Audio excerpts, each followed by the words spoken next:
Hi everyone, I hope you had a great weekend. Here we are for the next recording of When You Reach Me. For your notes, make sure you label at the top. This is page 54 to 63.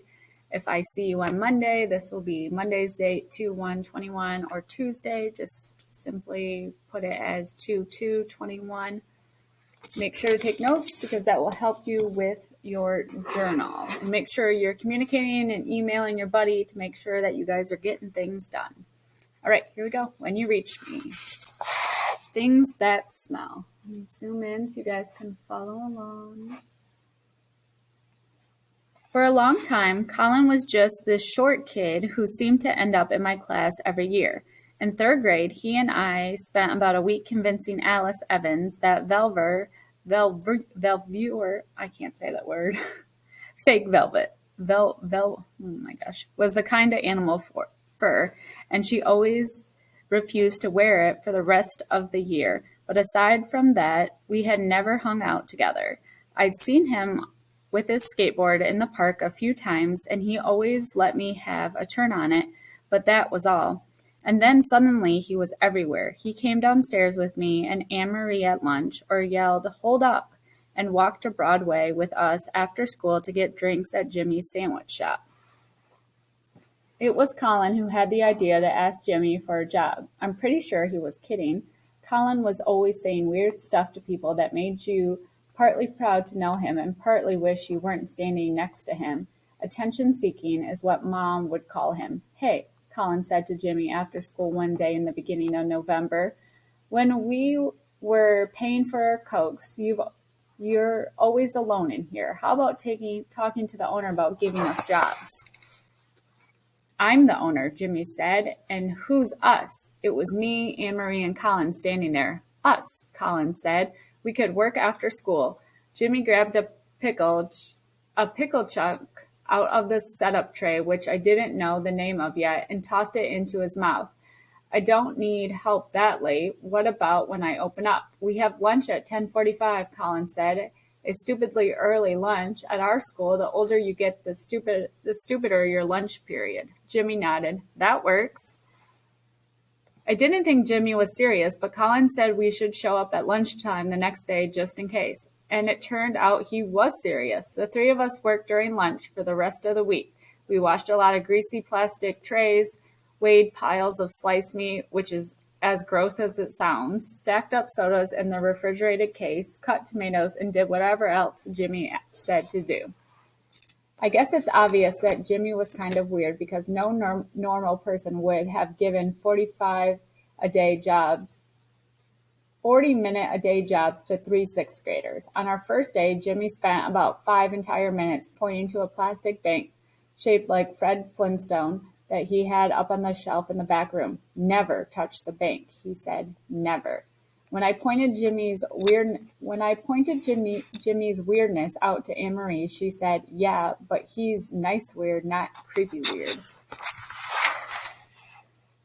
"You think?" I said. "What about the creepy cartoon bank?" She shrugged. "My dad collects stuff like that too. Lots of people do."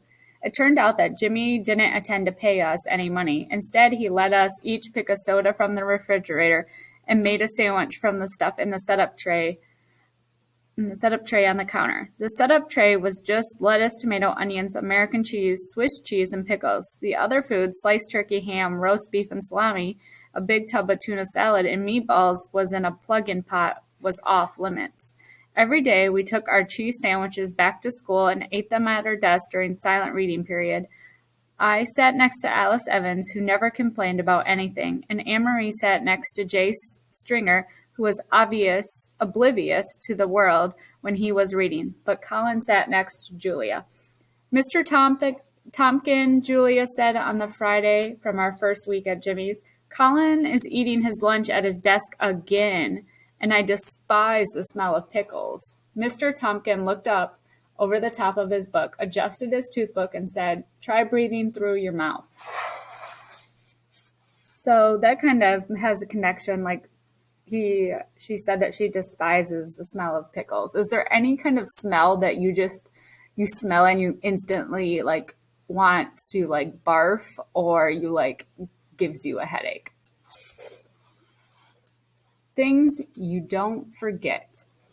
Our apartment door was unlocked when I got home from school that Friday, which was strange. More than strange, actually. It had never happened before, but I figured Mom had probably just forgotten to lock it when she left for work that morning.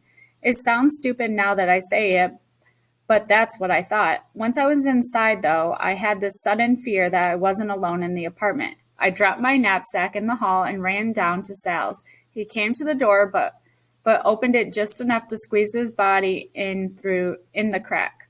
My door was unlocked, I said. Doesn't that seem weird? Yeah, he said. Maybe you forgot to lock it? He stayed there wedged into the doorway, definitely not inviting me in. Yeah, probably. I could hear the television behind him blaring a commercial. Okay. He looked up at the ceiling behind me. I felt like an idiot. Okay, see you later. So, Miranda seems pretty scared. Have you ever had what's like the most scary thing that's ever happened to you? I think that mine would be, I don't know. I don't like to put myself into a lot of scary situations. I don't even like scary movies. I don't like to be frightened. I think mine would be maybe when I was in high school and I was all alone one weekend because my family went camping and I couldn't get work off. I was a server at a restaurant, so I had to stay home by myself. And I was downstairs in the basement where my room was, and I thought I had heard someone break into the house, and I was terrified. I actually ended up calling the police because I was too scared to go upstairs to like investigate. So that would probably be the most scary situation I've been in. I went back upstairs, made myself a bowl of Cheerios with an inch of sugar on top, and turned on the television. Mom walked in around 6. You forgot to lock the door this morning, I said. What? No, I didn't. Well, it wasn't locked when I got home today. It wasn't? She started walking from room to room, opening drawers and closet doors, and I followed her. It can't be, she said. I would never forget to lock the door. Nothing seemed out of place. She got to the kitchen and stopped. I guess I don't specifically remember locking it, but I know I would never not lock it. She filled the spaghetti pot with water, and we talked about other stuff while she set the table and I peeled some carrots. But every once in a while, she would interrupt herself to say, how could I have forgotten to lock the door? We were halfway through dinner when she suddenly stood up and walked out the apartment. Mom? I found her standing in the stairwell, peering into the nozzle of the fire hose. I knew it, she said. I would never forget to lock the door, never. The key was gone. We searched every room all over again, but couldn't find a single thing missing. It makes no sense, Mom said, standing over her jewelry box and staring down at the gold bracelets that had belonged to her mother. Why steal the key, unlock the door, and not take anything? That was Friday afternoon. I found your first note. Monday morning. Creepy. So it would have to be someone, I feel like it'd have to be someone that Miranda knew in order to know that she hid the key there because they would need to have access to the apartment building. I don't know. What are you guys thinking? The first note. Oh, here we go. Your first note was written in tiny words on a little square of stiff paper that felt like it had once gotten wet. I was packing my knapsack for school when I noticed it sticking out of my library book, which was about a village of squirrels, or maybe it was mice. I had not bothered to read it. M. This is hard, harder than I expected, even with your help, but I have been practicing and my preparations go well. I am coming to save your friend's life and my own. I ask 2 favors. First, you must write me a letter. Second, please remember to mention the location of your house key. The trip is a difficult one. I will not be myself when I reach you. What is this? Wow, this is getting very, very strange.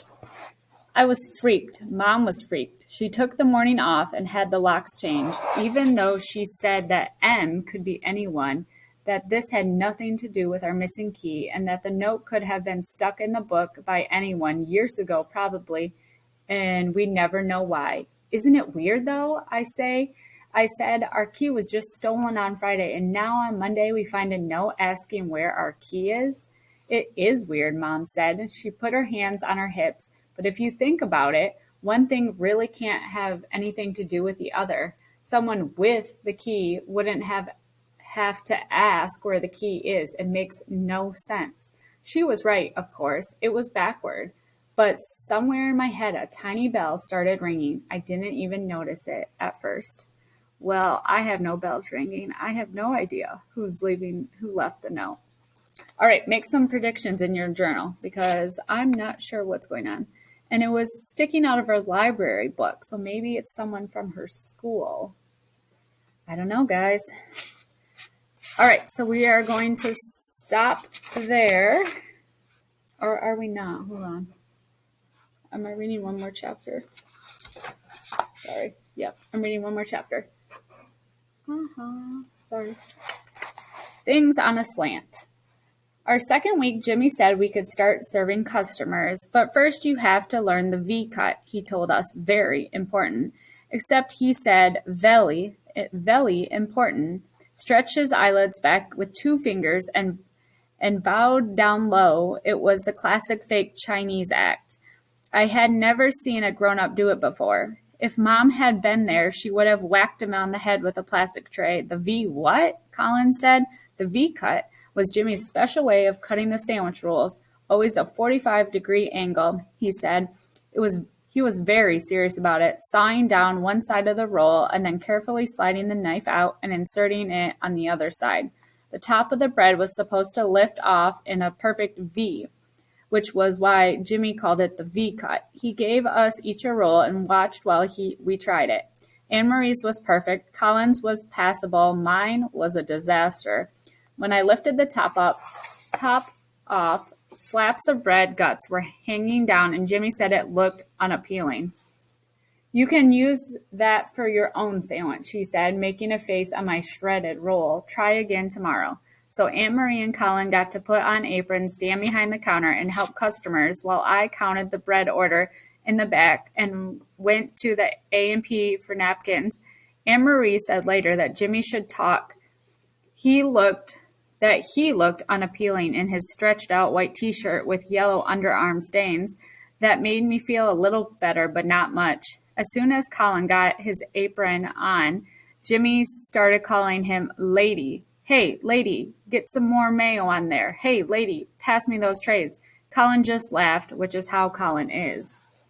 As soon as Colin got his apron on, Every day that week, I cut my roll as soon as I got to the store, and every day, Jimmy shook his head no. Colin and Anne-Marie worked together behind the counter. Jimmy had started calling them the counter couple and making disgusting kissing noises at them when he walked by, which made Anne-Marie turn red, while Colin just smiled like a goofball. I don't know about you guys, but I am not liking this Jimmy character. He seems like a bully. Jimmy said that while I practiced my V-cut, I could be in charge of hot chocolate. He said those Swiss Miss instant hot chocolate packets where you just add water. But no one ever ordered it, and I don't think he really even looked at my rolls after the first couple of days. Anyway, they were only getting worse. All right, now for real. We'll stop here at 64. All right, guys, have a great day.